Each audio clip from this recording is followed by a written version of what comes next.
Olá, para você que não me conhece, eu sou o pregador Júnior Vicente e você é muito bem-vindo ao meu canal Remidos pelo Sangue.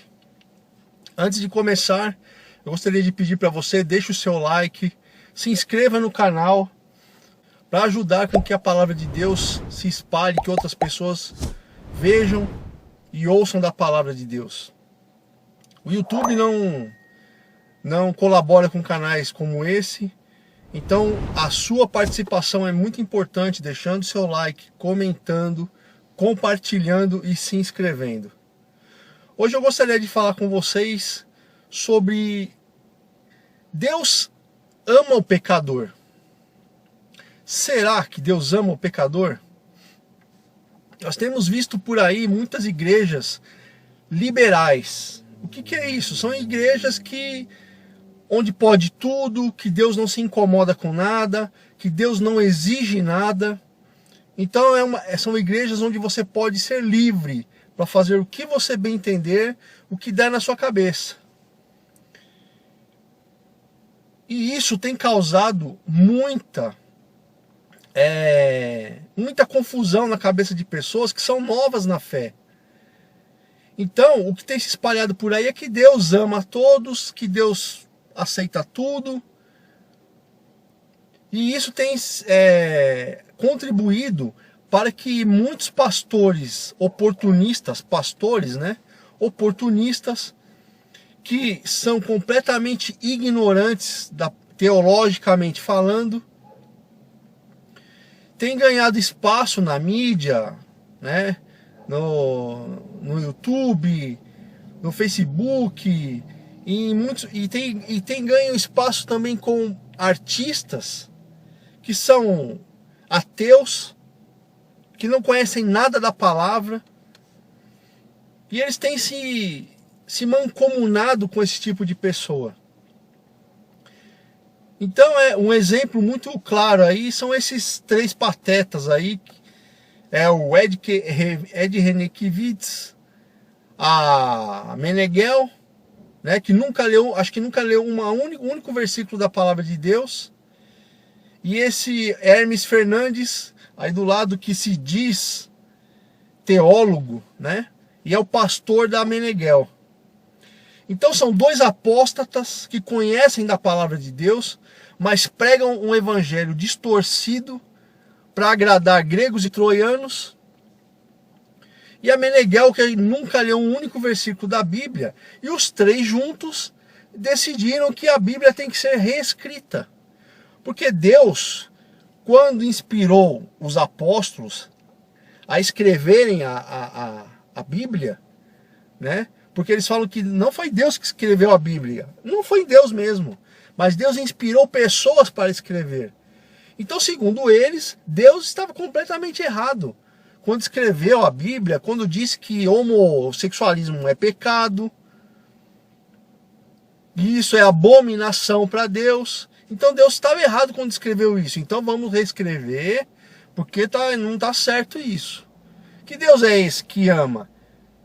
Né? Então eles pintaram, eles criaram, eles moldaram um Deus de acordo com os seus pecados, de acordo com a vida podre que eles levam. Então eles moldaram um Deus que não existe, um Deus que não é bíblico. Então para eles Deus ama todo mundo. Então vamos ver se Deus ama todo mundo mesmo, se Deus ama o pecador. Salmos 11, no versículo 4 ao 7, diz assim: Deus está em seu santo templo. Deus, seu trono está no céu. Seus olhos veem e testam a humanidade. Deus prova o reto, mas odeia o ímpio e o amante da violência. Fará chover brasas quentes sobre os ímpios, fogo, enxofre e vento abrasador é o que eles terão para beber. Pois Deus é reto Ele ama a retidão. Os retos verão a sua face. O contexto desse salmo escrito por Davi, pelo rei Davi, Davi está sofrendo perseguição dos seus inimigos. E aí ele tem uns conselheiros lá que falam para ele assim: foge, Davi, como um pássaro para as montanhas. Então os conselheiros dele estão dizendo para ele: Davi, foge, cara. E lá em cima, no primeiro parágrafo, Davi diz assim: em Deus encontro refúgio. Então os conselheiros dele estão dizendo para ele aqui: o Davi, vai encontrar refúgio num lugar natural, num lugar onde tem pessoas, né? Quando ele já disse que o refúgio dele é em Deus. Ninguém pode ajudar ele. E aí os conselheiros dão conselhos aqui completamente infundados, né? E Davi não aceita. Então ele continua lá: Deus está em seu santo templo. Deus, o trono dele está no céu. O que Davi está fazendo aqui? Ele está mostrando que Deus, ele é soberano. Que Deus é soberano, que o trono de Deus não está vazio. E que ele não está alheio ao que se passa aqui na terra. Seus olhos veem e testam a humanidade. Os olhos de Deus estão em todas as partes. Não há nada que nós façamos escondido que Deus não veja. E Deus testa, os olhos de Deus testam a humanidade. E Deus prova o reto. Aquele que anda nos caminhos de Deus, né? Aqueles que estão de acordo com a palavra de Deus. Esse Deus testa mesmo. Nós passamos por dificuldades, por tribulações. Mas isso faz parte do caminhar com Cristo, do caminhar com Deus. Mas Deus odeia o ímpio. Vamos entender aqui o que é o pecador. Quem é o pecador? Somos todos nós. Todos nós somos pecadores. Romanos 3, 22 e 23 vai dizer lá que todos pecaram, gentios e judeus, e todos foram destituídos da glória de Deus. Então nós somos todos pecadores, mas existem dois tipos, duas classes de pecadores. Os pecadores que pecam e se alegram no pecado e continuam no pecado, não se arrependem, não temem a Deus. E aqueles que são pecadores, nós vamos ser até o fim da nossa vida, mas que quando tropeçam se arrependem e não voltam mais para aquelas práticas. Esses são dois tipos, duas classes de pecadores. E na tradução do hebraico, no hebraico está rachá, que significa ímpio.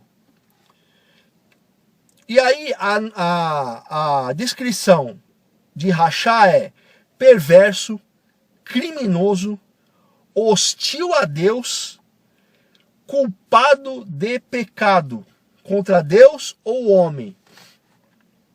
Então vamos entender aqui. Quem rouba, quem é culpado de roubo é o quê? Ladrão. Quem é culpado de homicídio é assassino. E quem é culpado de pecado é o quê? Pecador. Então Deus odeia o pecador, que não se arrepende, que não volta atrás dos seus maus caminhos e que não teme a Ele. E o que essas pessoas vão receber em troca por essa afronta a Deus? Deus vai fazer chover sobre elas brasas quentes e elas vão beber fogo, enxofre e vento abrasador. Esse versículo faz uma alusão a Apocalipse 9, 17 e 18. O que está escrito lá? Apocalipse 9, 17 e 18 vai dizer o seguinte: os cavalos que vi na visão eram assim. Os cavaleiros tinham couraças vermelhas como fogo, azuis como a íris e amarelas como um enxofre. A cabeça dos cavalos parecia a cabeça de um leão, e da boca lançavam fogo, fumaça e enxofre. 1/3 da humanidade foi morto pelas 3 pragas: o fogo, a fumaça e o enxofre, que saíam da boca dos cavalos. Então, essa passagem aqui de Salmos faz alusão às 7 taças da ira de Deus. Então, Deus não é um Deus fofinho, um Deus que aceita tudo, um Deus que é paz e amor, né? Não é. Deus não é assim. Deus não é o que os artistas globais e esses 3 patetas aí pintam e pregam por aí. Deus é um Deus de amor? Ele ama sim, mas ele ama o pecador que se arrepende de seus pecados e não volta mais para as velhas práticas. Esse ele ama. Agora, aquele que não se arrepende, que não está nem para nada, que quer afrontar a Deus com os costumes do mundo, esse ele odeia e ele vai exterminar essas pessoas. Então esse é o Deus bíblico. O que está fora disso é maldição. Rejeita, joga fora, descarta, porque não é o Deus bíblico. Outra passagem também, Deus odeia o pecador, é Salmo 5, 5, que diz assim: os arrogantes não poderão ficar em tua presença. Quem são os arrogantes? Que se comportam com superioridade, como esses 3 aí. Os 3 patetas que eu mostrei para vocês. Ostenta as próprias qualidades, são presunçosos, são insolentes. Então, esses não permanecerão na presença de Deus. A arrogância é pecado, é pecado. Tu odeias todos os que praticam o mal e destróis aqueles que falam mentiras. Deus detesta os homens de sangue e os enganadores. Então, esses 3 aí são 3 arrogantes enganadores. E Deus detesta eles.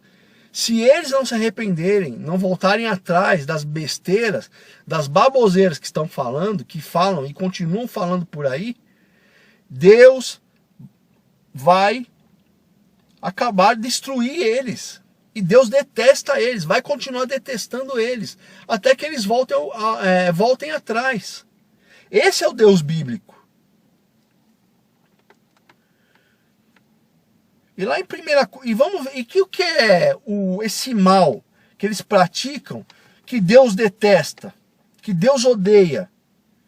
Então tá lá, tu odeias todos os que praticam o mal. Apocalipse 21, 8. Vai mostrar quem são.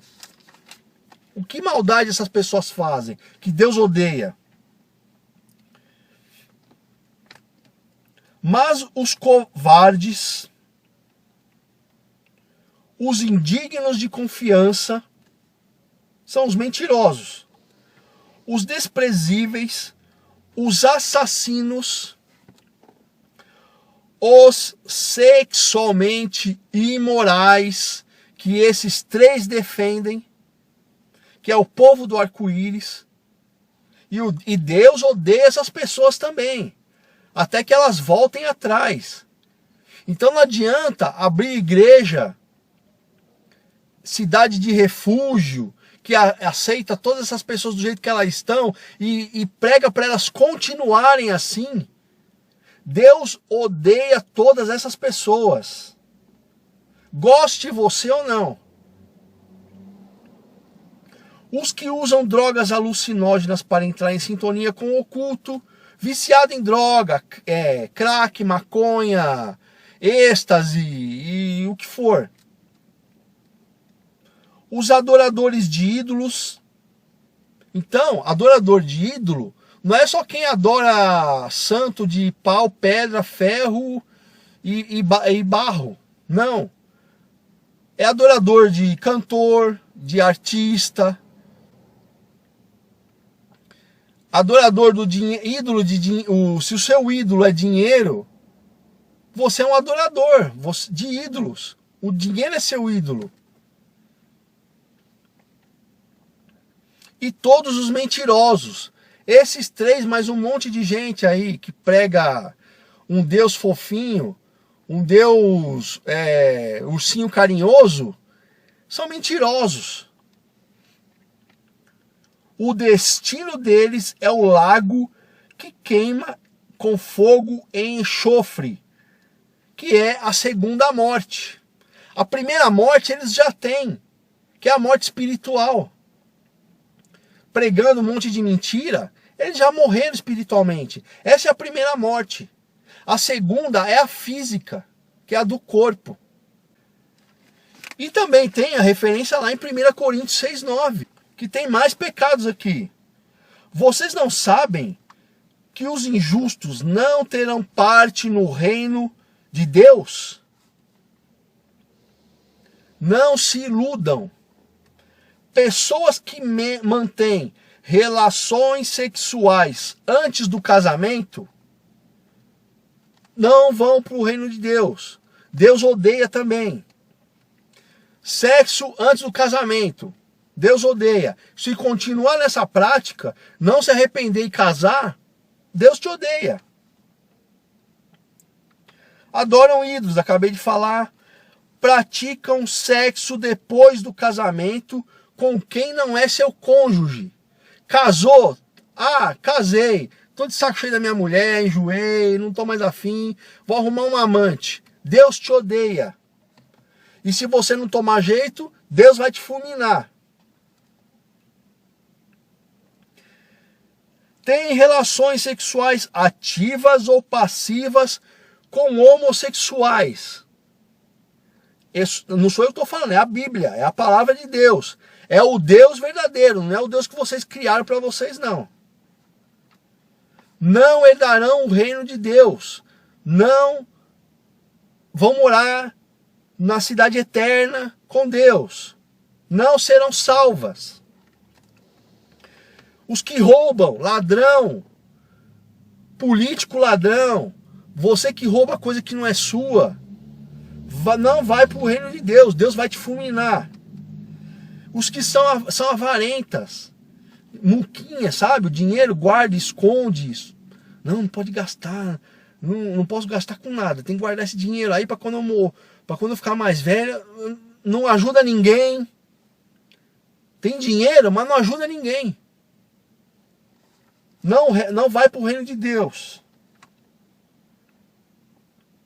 Que mais? Embebedam-se, gosta de tomar uma, cair pelos cantos, sair vomitando por aí e achar que isso aí é legal. Quem se embriaga não vai para o reino de Deus. Deus te odeia também. Os que atacam pessoas com linguagem insolente, fala palavrão, difama as pessoas para os outros. Nenhuma delas terá parte no reino de Deus. Alguns de vocês praticavam essas coisas, mas vocês se limparam, foram colocados à parte por Deus, foram contados justos pelo poder do Senhor Jesus, o Messias, e pelo Espírito do nosso Deus. Então aqui Paulo escreveu essa carta para os crentes de Corinto, porque eles estavam praticando essas coisas. Mas alguns deles, como diz aqui, alguns deles voltaram atrás e falaram, opa, não quero mais essas coisas para mim não. Vou voltar para Deus. E se converteram. Ou já eram convertidos, faziam isso e voltaram atrás. Alguns de vocês praticavam essas coisas. Então, qual o caminho para eu herdar o reino de Deus? Primeiro, se praticavam essas coisas, se limpe. Alguns de vocês praticavam essas coisas, mas vocês se limparam. O que é se limpar? Deixar o que você pratica, tudo isso aqui que você pratica, deixa isso para trás. Abandona isso. Segundo, o que aconteceu quando eles se limparam? Foram colocados à parte por Deus. Deus separou essas pessoas para Ele. Então quando você volta atrás dos seus pecados, Deus te separa para Ele. Você é separado para Deus. E o que aconteceu depois que separou? Que Deus separou eles? Foram contados justos pelo poder do Senhor Jesus, o Messias. O sangue de Jesus na cruz me justifica dos meus pecados. Quando eu faço isso aqui, volto atrás e sou separado por Deus. Eu continuo sendo pecador? Continuo, porque eu estou nessa carne velha aqui, fraca, corrupta e suja. Eu vou cometer erros ainda, alguns pecados eu vou cometer. Mas eu volto atrás e peço perdão a Deus.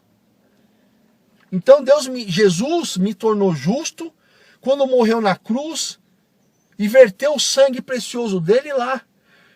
Então o sangue dele me lavou. Então quando Deus olha para mim agora, que eu estou convertido, voltei atrás desses pecados e não cometo mais, quando Jesus olha para mim, ele não me vê mais como um pecador sujo e miserável. Ele vê Cristo em mim.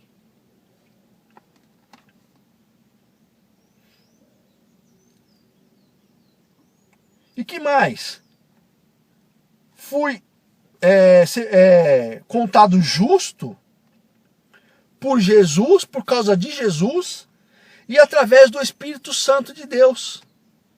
Então é isso que acontece com o pecador, aquela outra classe, a segunda classe de pecador, o que se arrepende. É isso que acontece. Então Deus não passa mais a odiar você. Ele passa a te amar, porque você se arrependeu, voltou atrás, pediu perdão, e Deus te separou, e você foi justificado pelo sangue de Cristo e através do Espírito Santo. É isso que acontece. Então, Deus não ama o pecador, assim como Deus não ama o pecado. Não caia nessa conversa fiada. Se o teu pastor fala que Deus odeia o pecado, mas ama o pecador, sai correndo daí porque você vai para o inferno junto com ele. Então, essa é a palavra de Deus. Esse é o Deus da Bíblia. Esse é o Deus verdadeiro da Bíblia. Não é o Deus que aceita tudo e fala... continua do jeito que está, eu continuo te amando assim mesmo. Besteira, não caia nessa. Nós vimos aqui que Paulo está advertindo os crentes lá da cidade de Coríntio. Olha, alguns de vocês praticavam todas as coisas, bebedice, homem com homem, mulher com mulher, roubavam, traíam, praticavam sexo antes do casamento, mas alguns de vocês se limparam. Mas vocês se limparam. Deixaram de praticar tudo isso. E aí foram vistos por Deus como justos, porque foram justificados pelo sangue e pelo sacrifício de Cristo na cruz. Então, é essa a mensagem que eu gostaria de passar para vocês. Não caiam nessa conversa de que Deus ama o pecador. Nós acabamos de ver aqui. Salmos 11 e Salmos 5. Deus odeia o pecador. Então essa é a mensagem que eu gostaria de passar para vocês. Não se esqueçam de se inscrever no canal, deixa o seu like, mesmo se você não gostou, eu não gostei dessa palavra, é muito pesada. Olha, eu sinto muito, esse é o Deus da Bíblia. A palavra de Deus, ela é dura. Ela não é molinha, não é mamão com açúcar, não. Ela é amarga. Ela é amarga. Mas ela te livra. Ela te livra da condenação eterna. Você já viu algum remédio bom que cura ser doce? Não tem. Geralmente o remédio bom que cura é amargo. A gente põe na boca, não gosta, mas ele vai me curar. Assim é a palavra de Deus. Então, eu espero que você possa refletir nessa palavra, que você possa voltar atrás dos seus maus caminhos, para que Deus possa separar você, para que você possa ser justificado pelo sangue de Cristo. Então, fiquem com Deus e até o próximo vídeo.